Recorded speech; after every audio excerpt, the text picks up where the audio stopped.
Bienvenidos a La Izquierda Diario TV, el programa que conducimos junto a mi compañero Cristian Castillo. Cristian, ¿cómo estás? ¿Qué tal, Nicolás? Y la novela de la semana. Sí, de película realmente lo que pasó con José López. López Hood, el que robó para darle a los pobres, según Bueno, ahí escuchamos los testimonios de una de las monjas de este convento, apareció con un arma de guerra. Bueno, realmente de película vamos a estar analizando... Un relojito bonaerense. Sí, bueno, ahí en pocos minutos estuvieron.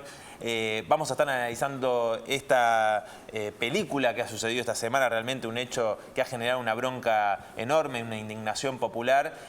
Con nuestro compañero Fernando Rosso vamos a estar discutiendo alrededor de esto y también lo que sucedió justamente el día después en el Congreso Nacional. Se favorecía con el blanqueo a muchos López, ¿no es cierto? Golpe al plexo del relato kirchnerista, pero no solo la posibilidad de que los López de este gobierno blanqueen el dinero de Oren Más. Bueno, vamos a estar con nuestra compañera Miriam Bregman debatiendo... La rompió Miriam, ¿eh? Sí, estuvo muy allí bien en el Parlamento. En el Congreso.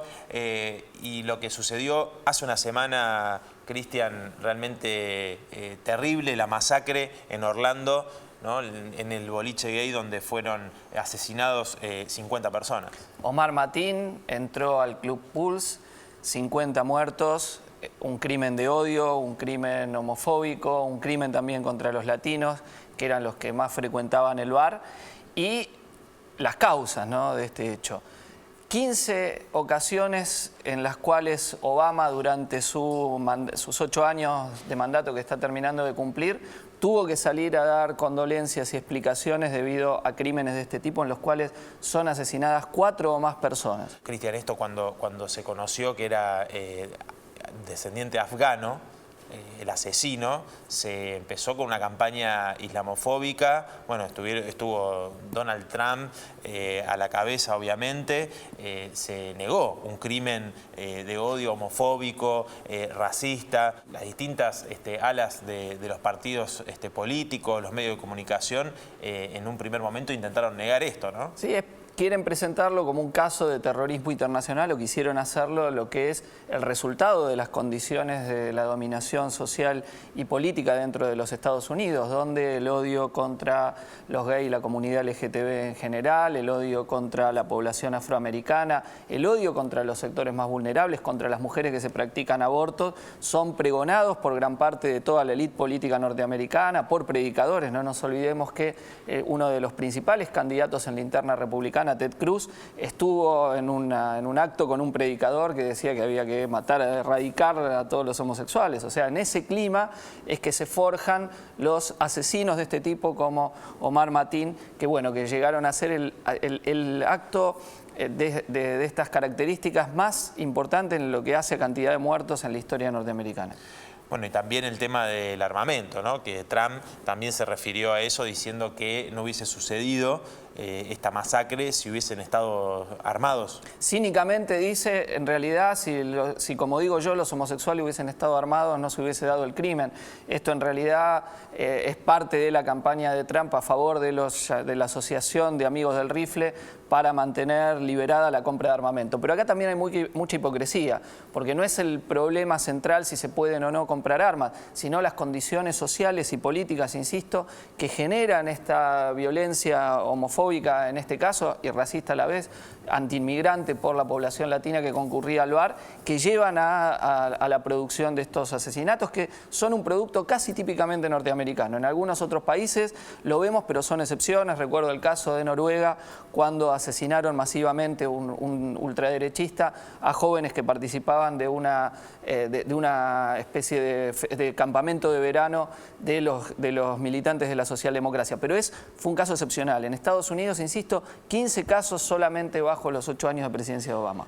Y de Estados Unidos volvemos a la Argentina. Siguen los sinceramientos de parte del gobierno, Cristian. Podio disputado esta semana. Elisa Carrió. Elisa Carrió dice que la boleta que te llegó es porque fueron hackeados los sistemas en las empresas de servicios públicos y por eso te llegó el aumento y no por el tarifazo que aplicó el gobierno. Mira, en tren de defender al gobierno de Cambiemos, Lilita se está transformando en una escritora de ciencia ficción. Vamos a darle el crédito, puede ya escribir alguna novela. Esta está superando un poco la media, ¿no? Y otro que volvió a decir lo mismo que había dicho Frigerio, es el ministro de Hacienda. Prat Gay dijo que este gobierno lo único que hace es tomar medidas a favor de los sectores más vulnerables. Y para ellos serán vulnerables los que tienen los paraísos fiscales, las offshore, las grandes patronales agrarias, las mineras, los fondos buitres. Pero contame quién se lleva el premio, Cristian. Carlos Melconian, sin ninguna duda, mientras estaba comiendo con Mirta Legrand. Veamos lo que dijo, sus palabras hablan por sí mismas.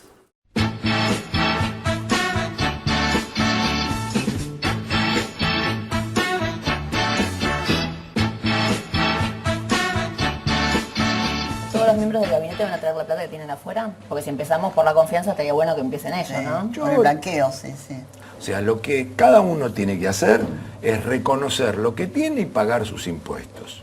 Ese es el tema central. ¿Usted tiene plata afuera? ¿Usted tiene plata, dinero afuera? Como todos los argentinos, muchos de nosotros tenemos dinero guardado en el exterior. Como todos los argentinos, muchos de nosotros tenemos dinero guardado en el exterior.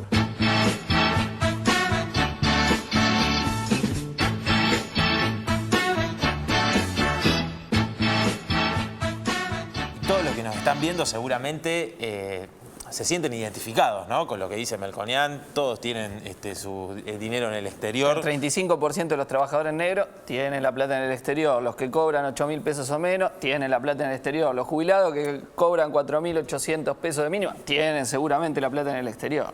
Otros que seguramente tienen plata en el exterior son los trabajadores de Clarín y de Página 12, que esta semana hicieron... Manieto sí tiene. Bueno, por supuesto. Pero los trabajadores estuvieron haciendo protestas muy importantes en los dos diarios, ¿no? Sacaron un comunicado conjunto, Cristian, donde dicen claramente: la única grieta que tenemos los trabajadores es con los empresarios, que se han llenado los bolsillos y quieren imponer una paritaria hecha por la UTBA, ¿no?, que realmente es una paritaria a la baja y encima en cuotas. Por eso los trabajadores están llevando adelante importantes protestas en los dos diarios y de manera unificada. Recordemos que la semana pasada estuvimos conversando con dirigentes de la FATPREN y del CIPREVA, el nuevo sindicato de los trabajadores de prensa de Buenos Aires, que surgió como oposición justamente a una UTBA completamente burocratizada y que ha firmado la paritaria más baja de todos los sindicatos. Contra eso protestan los trabajadores de Página 12 y de Clarín. Veamos las protestas en Clarín.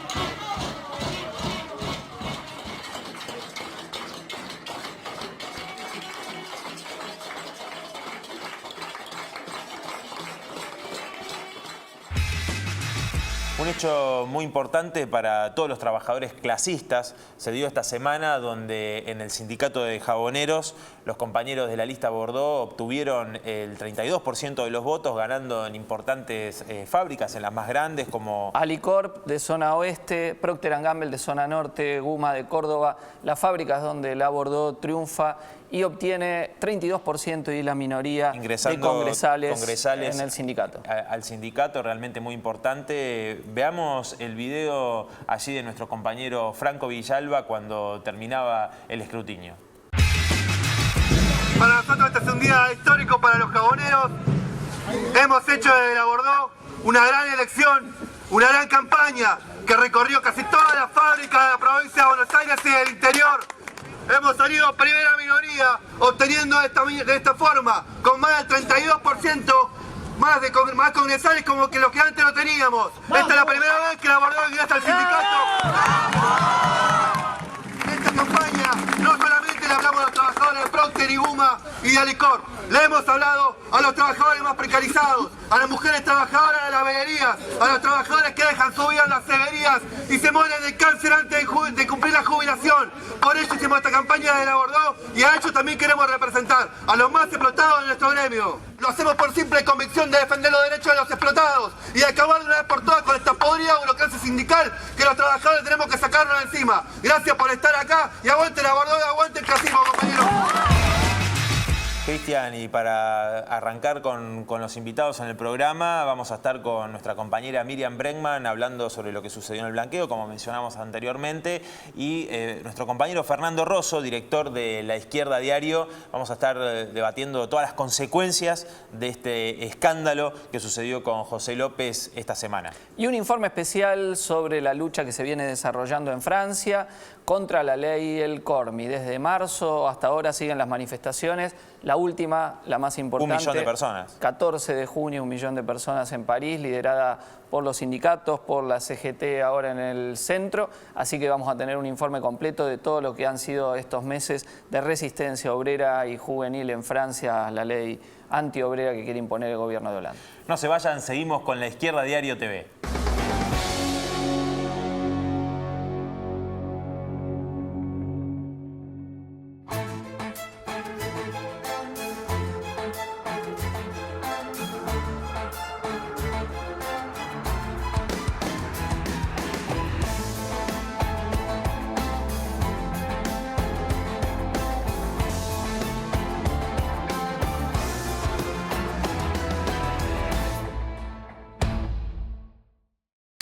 Charla Debate.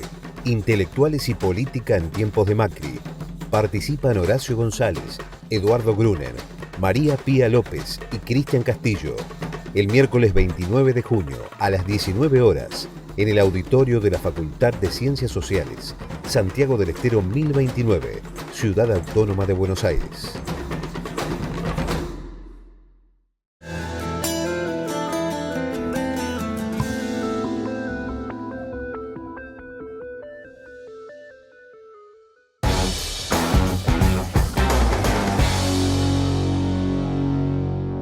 Ya estamos con Miriam Bregman y Fernando Rosso.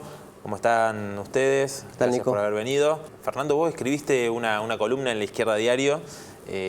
Contanos un poco cómo ves toda esta repercusión política que tuvo el escándalo de José López. Y bueno, mira, en principio fue un terremoto político, ¿no? Cambió la discusión política de la semana porque, bueno, el hecho es un hecho grave, es un funcionario de los más importantes del gobierno anterior, quizá entre los 10 más importantes, sobre todo porque era secretario de Debido, que manejaba la obra pública, un área estratégica del gobierno kirchnerista. Fue encontrado con cerca de 9.000 millones de dólares, euros, yuanes, algunas monedas de Qatar, una ametralladora, relojes que se había llevado también, y intentando ponerlo o sacarlo en un convento. Ya después todo eso ya es parte de una película en un convento de la provincia de Buenos Aires, y evidentemente que quedó al desnudo que es plata que viene de la corrupción y que por lo tanto queda cuestionado el conjunto del proyecto del kirchnerismo, y confirma, junto con otros casos como el de Jaime y todo lo demás, que la corrupción era inherente, digamos, al modelo kirchnerista. Ahora, quizás una mirada superficial se basa en eso, que es la operación política o mediática que se desató a partir de esto y que el macrismo lo quiere aprovechar con todo. Lo profundo es que, para mí, lo que es más profundo es que muestra el fracaso de un proyecto económico y político, no solo que se expresa en la descomposición de las personas, como es el caso de José López, que es el intento de reconstruir una burguesía nacional, un empresariado nacional, a partir de los recursos del Estado, ¿no? Lo vimos con Lázaro Báez, ahora lo vemos con López y con todo lo que puede destapar el caso López. Cristina Fernández de Kirchner hablaba del capitalismo en serio, ¿no? El capitalismo y esta burguesía nacional y... Claro, es el capitalismo en serio, o lo que la Nación llama el capitalismo de amigos, que es el intento de encontrar empresarios con intereses nacionales. El capital no tiene patria, digamos, su patria es el banco, más que su patria es el otro, como decían los kirchneristas. Y por lo tanto, es eso lo que fracasa en términos de un modelo económico.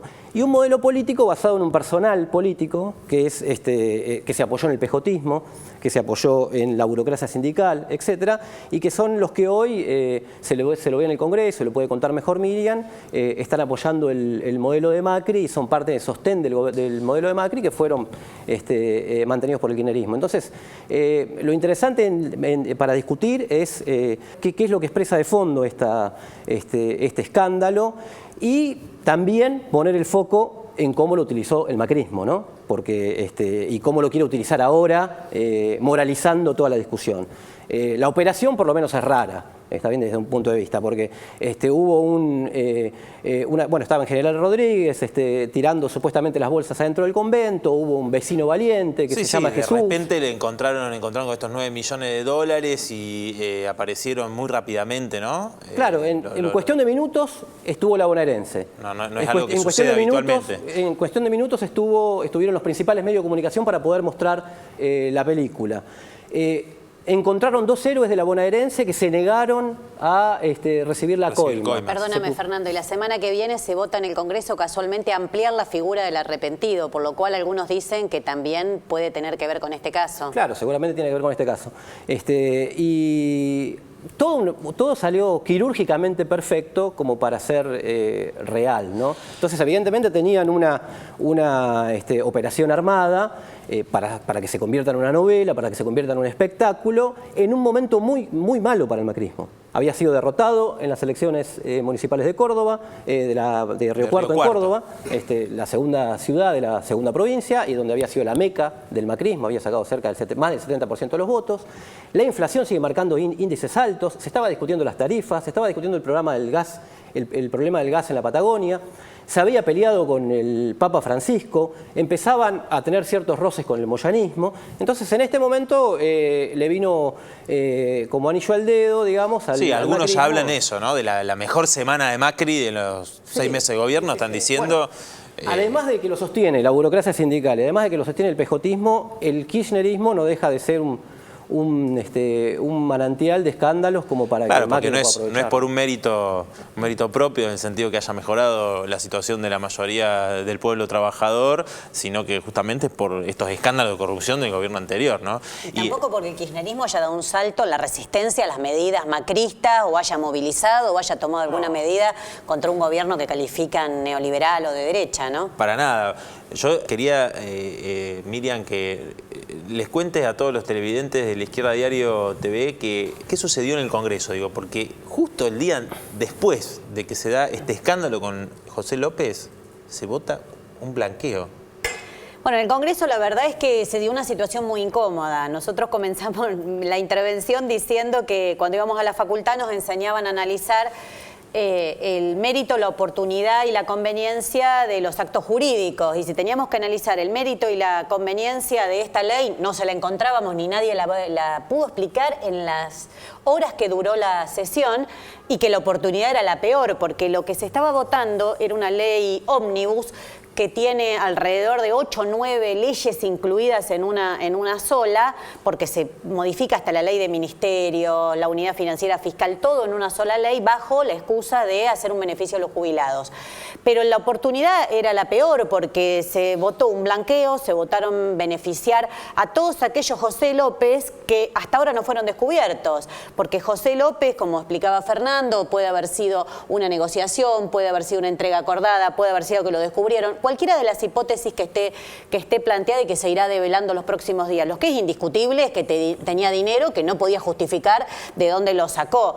Entonces, ¿cuántos José López van a poder blanquear con lo que se acaba de votar en el Congreso? Todos, todos. A partir del año que viene, de enero del año que viene, se modifican las normas internacionales, donde va a ser, dicen, bastante más difícil el movimiento de dinero por los paraísos fiscales, por una serie de elementos que tienen otras razones, pero lo que sí necesitaba el macrismo es poder sacar esta ley antes de esa fecha. Por eso es que dan premios a aquellos que ingresen el dinero y que puedan blanquearlo de aquí a fin de año. O sea, el macrismo tenía una urgencia, todos los funcionarios del elenco macrista, como muy bien explica Cristian Castillo en una nota que escribió en La Izquierda Diario, todos están involucrados, o porque tienen incompatibilidad, como Aranguren, que benefician a las empresas de las cuales tienen acciones y él está en el Estado, en el Ministerio. Y a través de testaferros pueden hacer este blanqueo. A través de testaferros, a través de familiares no tan directos, porque se discutió incluir familiares, pero familiares no tan directos o testaferros, que bueno, yo siempre digo, en la Argentina un testaferro no se le niega a nadie, ¿no? Porque si vos mirás Menem, Kirchner, todos tuvieron acusaciones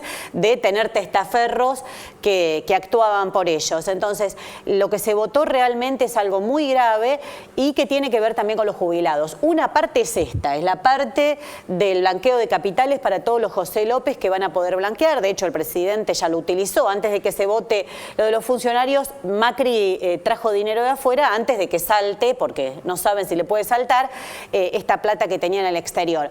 Pero bueno, creo que el macrismo le queda muy grande el discurso de la transparencia. La verdad que le queda enorme. Lo que pasa es que el kirchnerismo lo ayuda bastante con estos hechos realmente escandalosos como el de José López. Y como te decía, detrás de esto hay otro problema, que es que bajo toda esta cobertura y discusión se votó una ley completamente perjudicial para los jubilados en general y para las mujeres en particular. Y eso la verdad que los grandes medios pasó bastante inadvertido.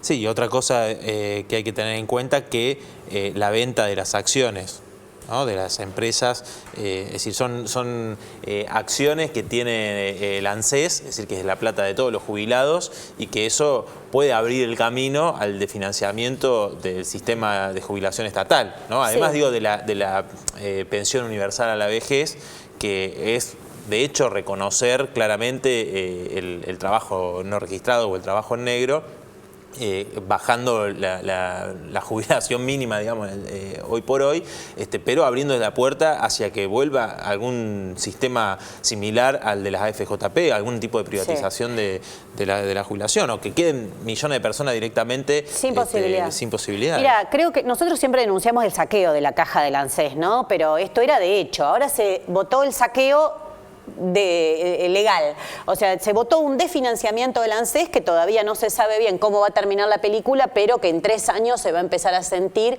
un impacto real sobre los fondos del ANSES, por ende los nuevos jubilados. Por otro lado, se votó que va a haber jubilados de primera, aquellos que hicieron los aportes, y jubilados de segunda.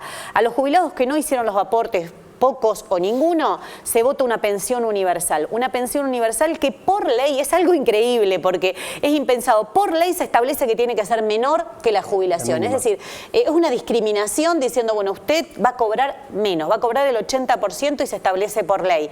Y después de eso se establece también que las mujeres elevan la edad jubilatoria a 65, porque para poder acceder a esa pensión hay que tener 65 años. Entonces a las mujeres se le eleva la edad jubilatoria de 60 a 65 años. El bloque de Bocio mostraba como una gran conquista que lograron extender la moratoria, pero como todos sabemos, la moratoria se termina y lo que va a quedar a futuro va a ser esto, va a ser que las mujeres no van a poder ser jubiladas, van a tener que acceder sí o sí a la pensión universal, aquellas que no tengan aportes. Y digo las mujeres porque también las mujeres son las que más alto trabajo en negro o no registrado tienen estadísticamente. Entonces, de hecho, se la llamaba casi la jubilación de las amas de casa, ¿no? La jubilación que se cobraba ahora para quienes no tenían aportes. Bueno, todo esto configura una situación muy grave para los jubilados, que lo vendieron diciendo que iban a pagar las sentencias. Pero también es mentira, porque solo le van a pagar a un universo de unas 50.000 personas que tienen sentencia firme, y al resto le van a hacer una enorme quita que ni a los buitres se animaron a pedirle tanto. Bueno, los invito a ir a una pausa y que se queden. Ya seguimos conversando con Miriam Bregman, con Fernando Rosso, todas las consecuencias políticas alrededor del escándalo de José López y el blanqueo en el Congreso.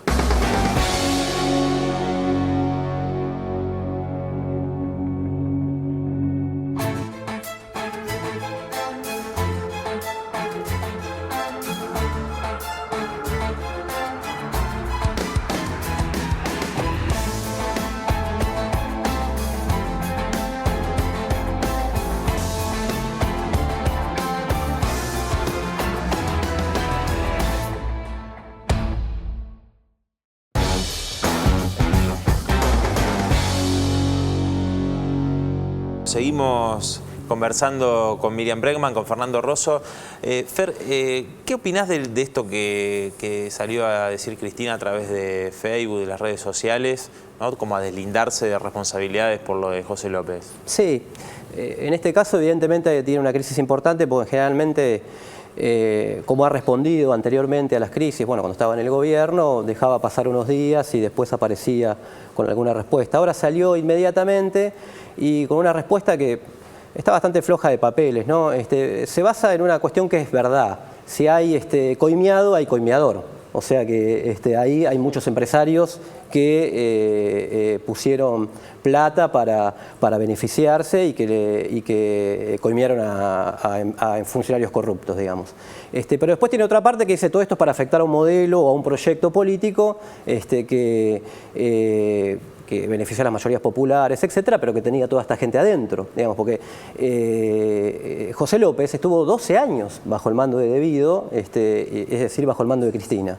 Por lo tanto, la respuesta fue para tratar de contener una crisis que se abrió fuerte dentro del espacio kirchnerista y que se expresó en todas estas manifestaciones de figuras públicas, de figuras del espectáculo, de los batalladores culturales que tiene el kirchnerismo, que es una cosa rara porque durante 12 años fueron aplaudidores seriales.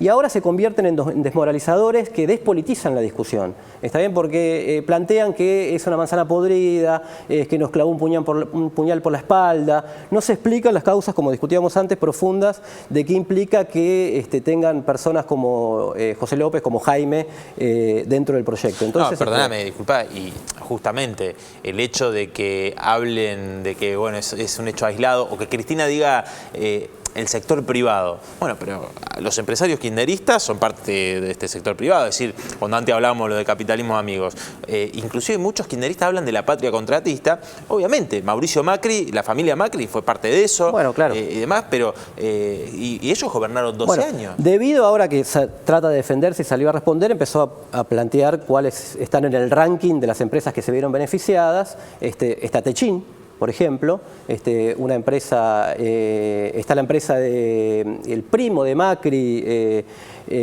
Ángelo Calcaterra, que se la vendió, lo escuchaba Alejandro Berkovich el otro día, se la vendió Franco Macri hace 1 o 2 años. Sí, cuando se generaron incompatibilidades porque Macri iba a ser jefe de gobierno y no se sabe si le terminó de pagar las cuotas, etcétera, que es muy probable que sea un testaferro de Macri.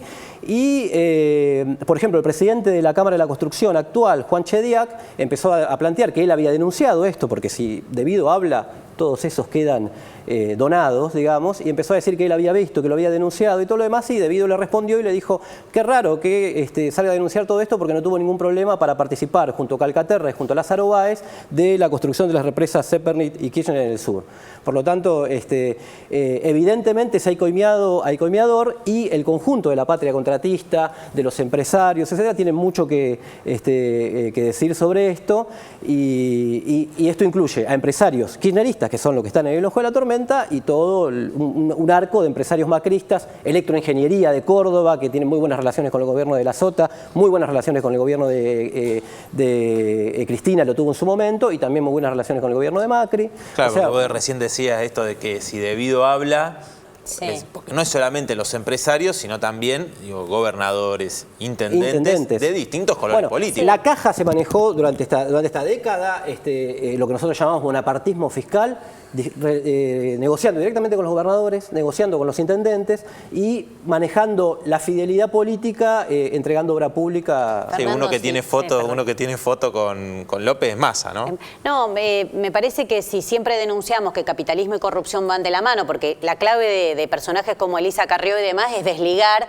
la gestión del Estado capitalista de la corrupción, como que es una manzana podrida y no que es intrínseco al propio sistema.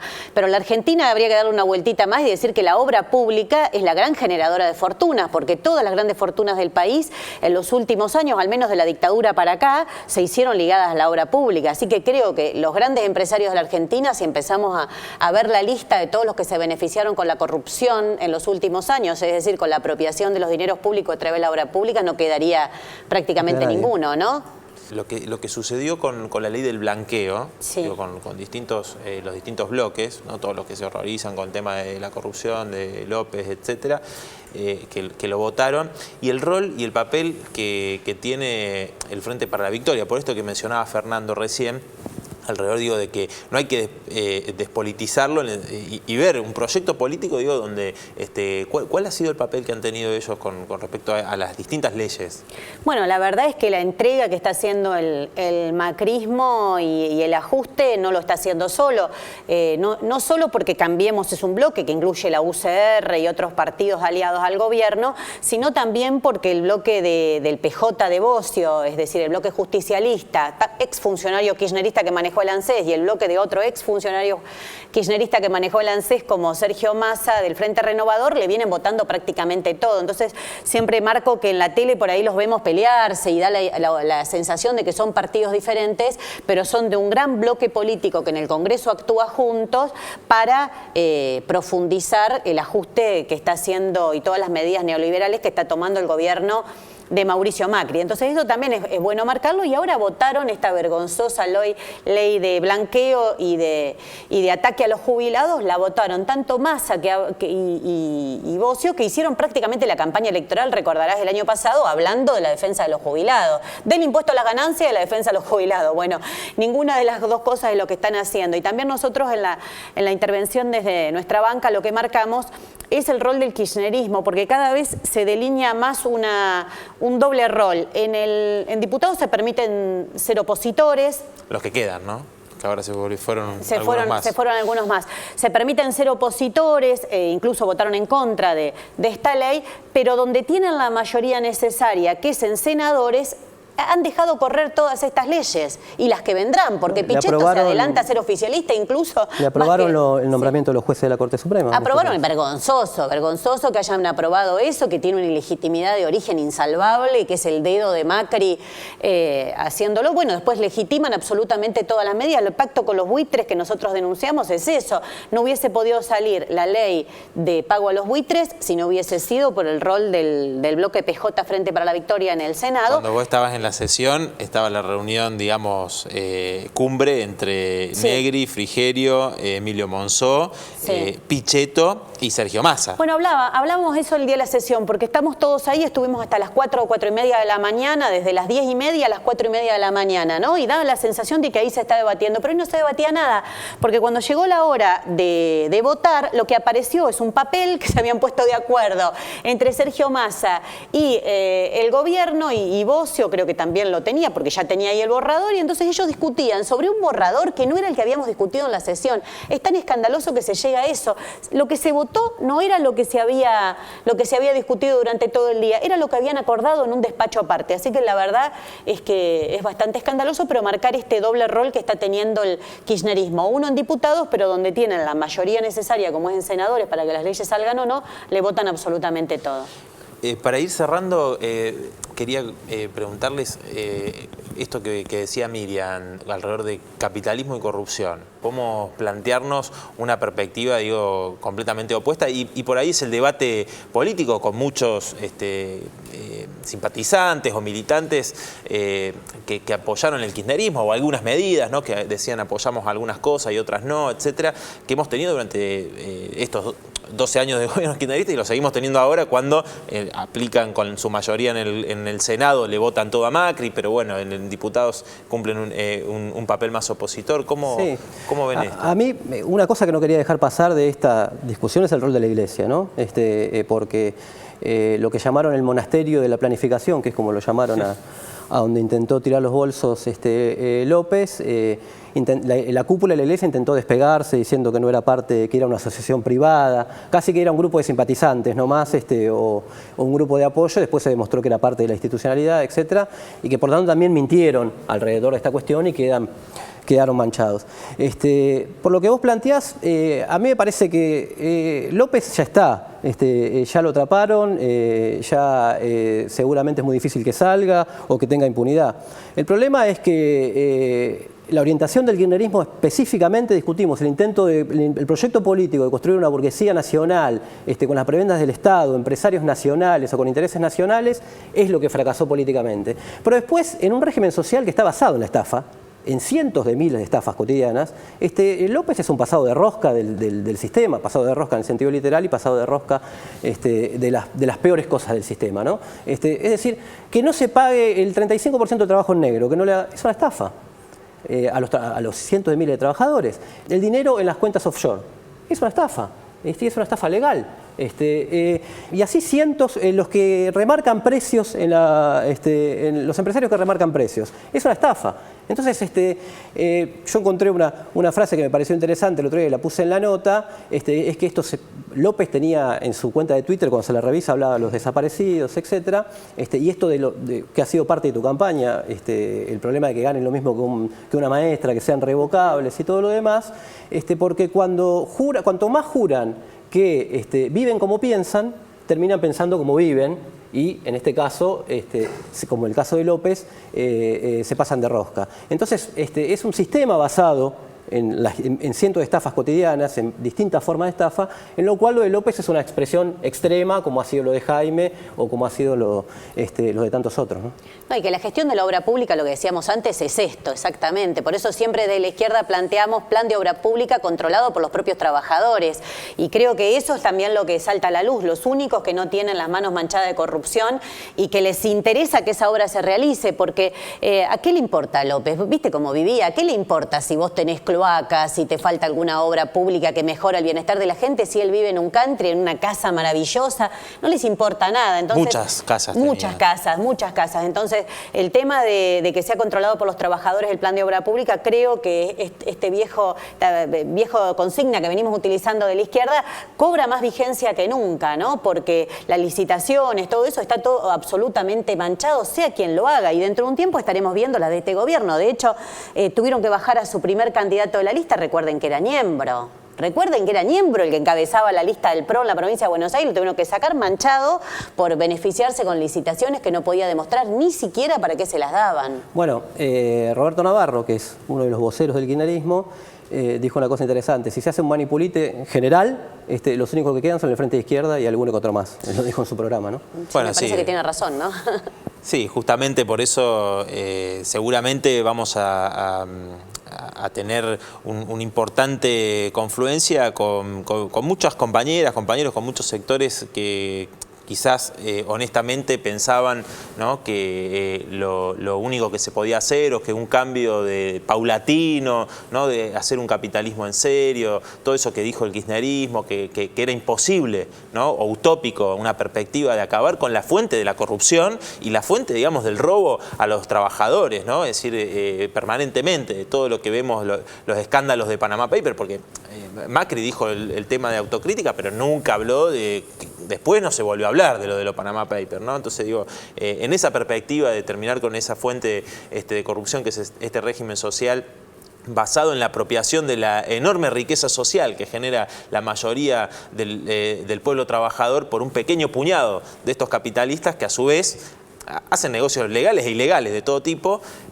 Me parece que en ese camino el Frente de Izquierda hoy tiene planteado asumir una responsabilidad como la que venimos teniendo, pero aún mayor, digo, por el hecho de que queda más a la vista, ¿no?, que somos la única fuerza política que verdaderamente puede ir en contra de este régimen social y, por supuesto, que nosotros no tenemos una práctica y una vida como la que nosotros planteamos justamente por la que peleamos, ¿no? Es decir, todos los días. Así que la perspectiva de nuestra política y de nuestro planteo que siempre ha sido de un gobierno de los trabajadores, creemos que es hoy por hoy la única salida que está planteada. Así que, bueno, agradecerles por haber venido y seguramente las consecuencias de este cimbronazo político van a continuar. Invitarlos a que lo sigan a través de La Izquierda Diario, seguramente distintos análisis y planteos políticos que se van a seguir dando. Así que seguimos con La Izquierda Diario TV.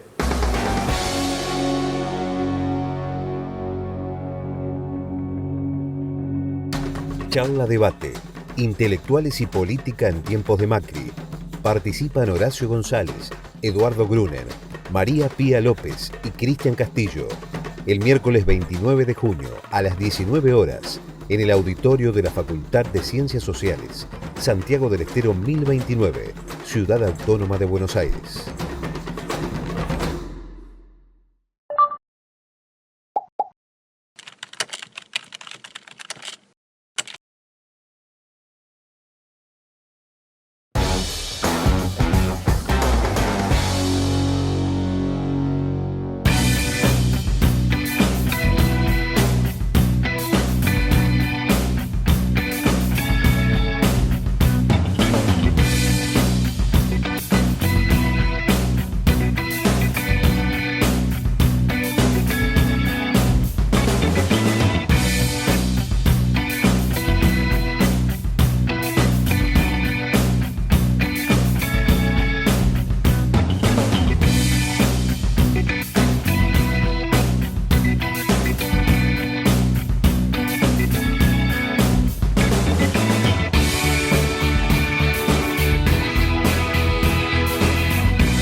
Francia insubordinada, así se ha titulado la presentación de una nota sobre lo que viene ocurriendo en el país europeo en el último número de la revista Ideas de Izquierda, y sin ninguna duda venimos de 3 meses de intensas movilizaciones, primero la juventud, después con el movimiento obrero en el centro, desde el 8 de marzo cuando se dio la primera protesta masiva contra la ley que intenta precarizar las condiciones de trabajo, la llamada ley El Khomri, por la ministra que fue encargada de realizarla, mediante la cual el gobierno de François Hollande y del primer ministro Manuel Valls intentan cumplir los mandatos que le da la MEDEF, la Cámara Patronal Empresaria de las grandes empresas francesas. Una ley que, entre otras cuestiones, hace que la negociación colectiva pase a ser papel mojado, ya que estará por debajo de lo que se pueda negociar empresa a empresa, y ahí tienen los patrones todo para ganar. Es una lucha de masas que no veíamos con esta intensidad quizá desde el año 1995, cuando en aquellos meses, noviembre y diciembre de ese año, fueron los trabajadores del sector público los que tomaron el centro de la lucha, y una huelga general de más de 20 días logró derrotar la ley que impulsaba el primer ministro de aquel entonces, Alain Juppé, que hoy encabeza las encuestas por parte de la derecha francesa. Esta rebelión se ha desatado, como decíamos, durante 3 meses, con presencia y acciones de masa, de las cuales vamos a ver algunas imágenes ahora.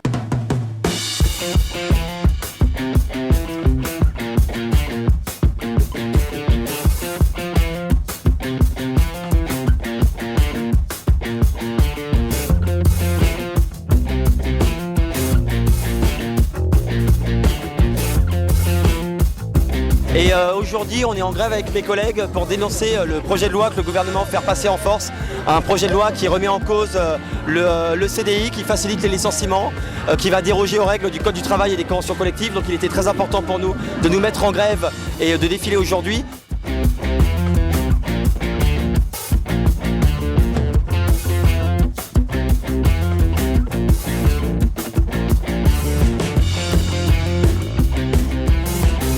Nous les cheminots, on pense qu'il faut faire la convergence des luttes avec tous ceux qui sont possibles. Aujourd'hui les intermittents qui bloquent les théâtres, nous les cheminots, mais tous ceux qui veulent une autre société.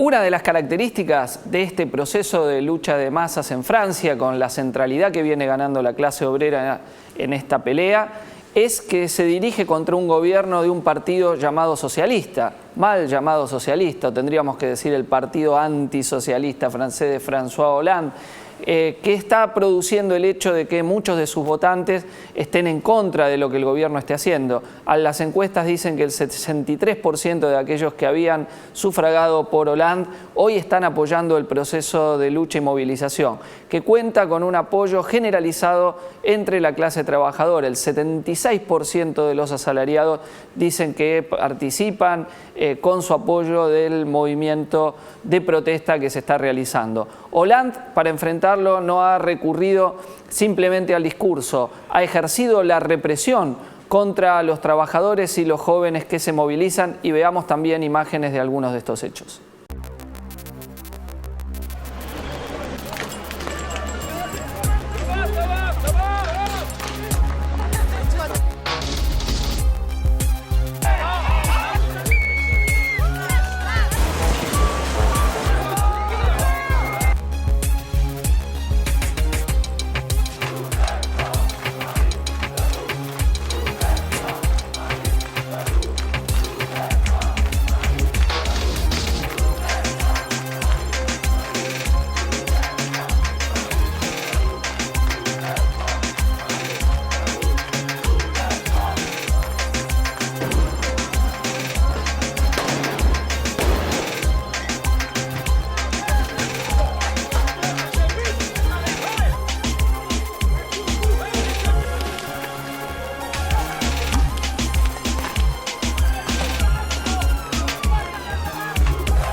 En este proceso de ruptura política con el gobierno de Hollande, lo que en Francia se llama el pueblo de izquierda, hicieron punta los estudiantes secundarios y universitarios. La juventud, con demandas anticapitalistas y de convergencia con la lucha de los trabajadores, puso en marcha el movimiento Nuit debout, Noche de Pie, donde miles se vienen reuniendo en la Plaza de la République. Este inicio del movimiento, con luchas, con manifestaciones, con bloqueos, fue continuado con la entrada en escena del movimiento obrero, sobre todo del sector privado. La CGT, liderada por Philippe Martínez y Force Ouvrier, son las dos centrales sindicales que están al frente de este combate. Con la entrada de los contingentes del movimiento obrero vimos los bloqueos de las refinerías, de las centrales nucleares, la huelga de los ferroviarios, los famosos cheminots, y cortejos de todos los sectores de la clase trabajadora francesa que participan en las movilizaciones. El pasado 14 de junio, las marchas más grandes, en medio del desarrollo de la Eurocopa.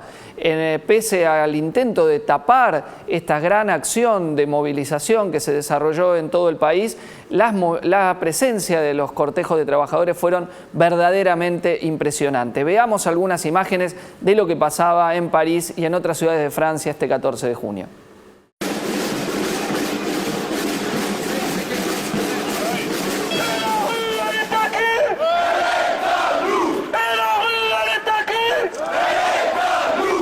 Quand on informe les travailleurs, les retraités, les jeunes de ce qui va se passer pour eux pour l'avenir, ils en prennent conscience et ils se mobilisent. Et la désinformation, ça fait beaucoup de mal, mais là on voit bien que la mobilisation de chacun a permis de connaître cette loi qui va vraiment à l'encontre du bien-être et du bonheur de chacun. Ce qui peut être beau aujourd'hui, c'est qu'il y a différentes sections et on est tous mélangés. Et je pense que s'il y a une finalité, quelque chose à faire, ça va être par rapport à un regroupement général. Et là, c'est la grande mobilisation aujourd'hui sur Paris. Et on espère que cette loi elle va être retirée définitivement, parce que tous les salariés n'en veulent pas de ces lois. Le mouvement, je suis contente, il se maintient. Il y a des moments où on a eu un peu peur, on avait l'impression qu'il flanchait un petit peu, mais non, il tient bon. Vous savez bien, les salaires en France, ils sont pas très hauts, donc c'est dur. Les cheminots sont en grève depuis 10 jours, d'autres secteurs aussi. On peut jamais présager de l'avenir. Il y a des caisses de grève, pourtant plus de 300 000 € ont été récoltés. Ça dépend de la réponse du gouvernement. Mais il faut qu'ils arrêtent de nous prendre pour des andouilles. Ouais. Je sais pas du tout, je pense qu'il va falloir attendre les décisions qui vont être prises. Je pense qu'il va falloir attendre, voir encore si une fois de plus le 49.3 va passer ou quoi. Je pense que c'est bien qu'il faut qu'on soit nombreux à montrer notre désaccord et à descendre dans la rue, quoi. 70% des Français n'en veulent pas de cette loi, tout simplement. Donc il faudra la retirer purement et simplement. Les pauvres, c'est dommage. C'est dommage. Moi je dis, les footballeurs, venez avec nous dans la rue, filez-nous vos salaires aussi. C'est absolument décousu et quand il n'y a pas d'argument sur une loi comme ils sont en train d'essayer de la faire passer, le seul moyen qu'ils ont c'est de diviser les gens. Diviser pour mieux régner. Mais les salariés dans les entreprises restent mobilisés, cette loi va nous faire du mal, donc personne n'en veut. Justement, je pense qu'au contraire, il faut en profiter. On a les médias arrivés sur nous, donc autant faire du bruit, quoi. Tout le monde dans la rue, footballeurs, supporters, travailleurs, retraités, étudiants. C'est notre avenir qui est en jeu, vraiment. Vivement la suite. Que le mouvement continue jusqu'à temps qu'on ait raison, quoi. On lâchera pas. Esta convergencia entre la juventud que levanta demandas anticapitalistas y la clase obrera es lo que preocupa a la clase dominante de Francia.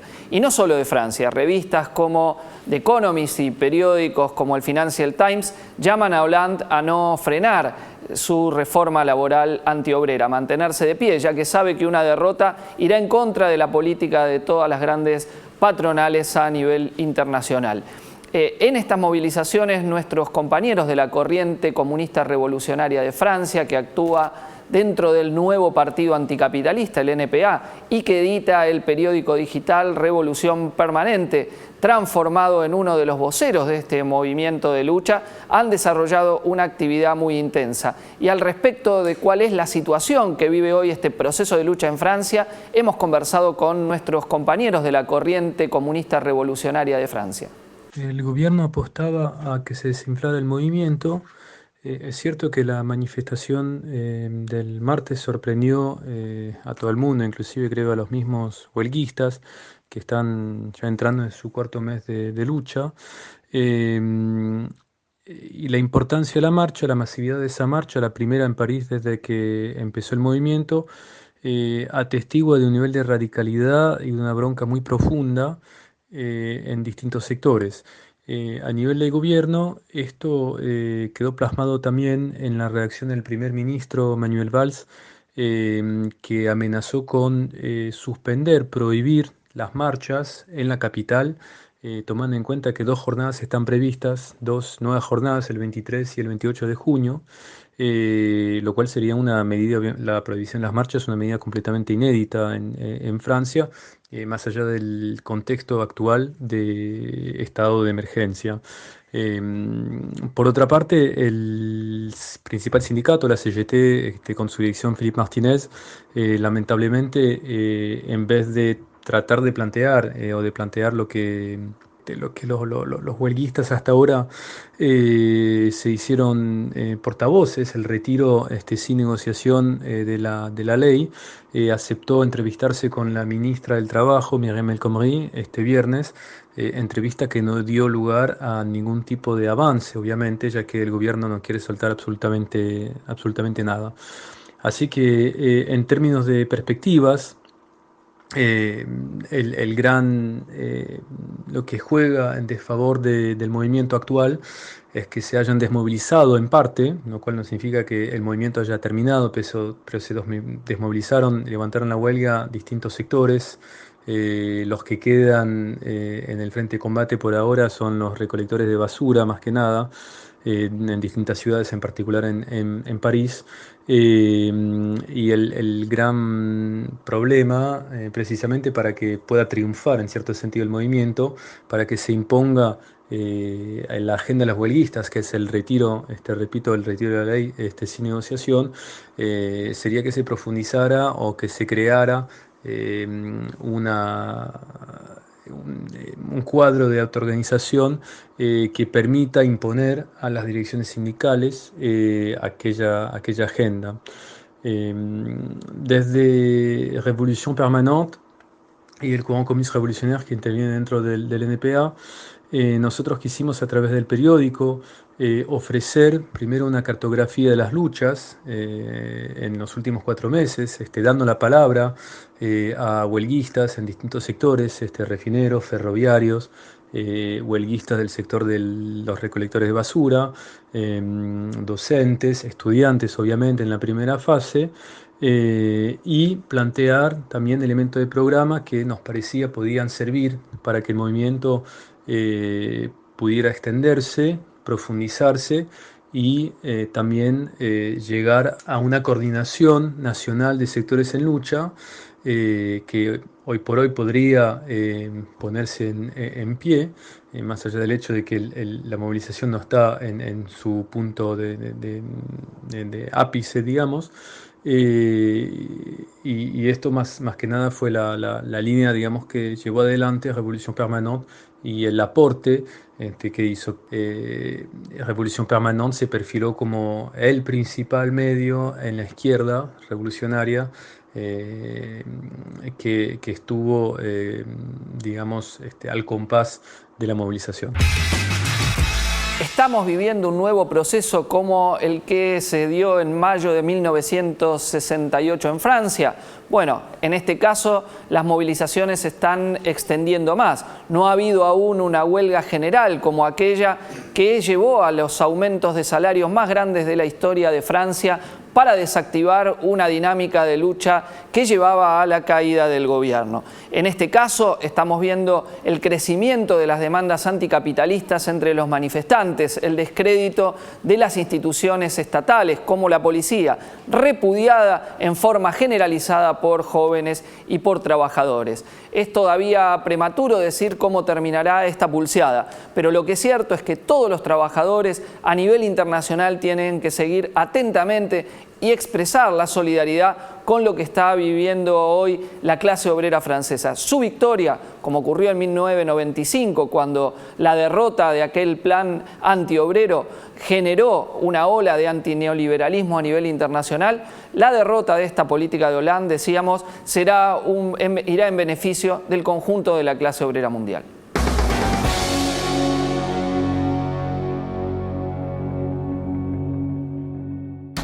Charla Debate. Intelectuales y política en tiempos de Macri. Participan Horacio González, Eduardo Gruner, María Pía López y Cristian Castillo. El miércoles 29 de junio a las 19 horas en el auditorio de la Facultad de Ciencias Sociales, Santiago del Estero 1029, Ciudad Autónoma de Buenos Aires.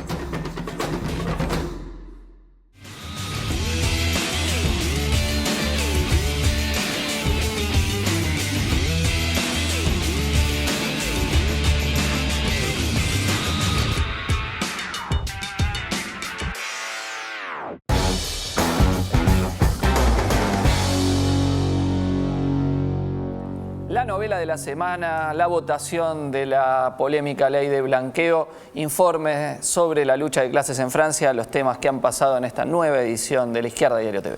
Bueno, Cristian, nos vemos el domingo que viene. Esperamos a todos el próximo domingo a las 20 con La Izquierda Diario TV.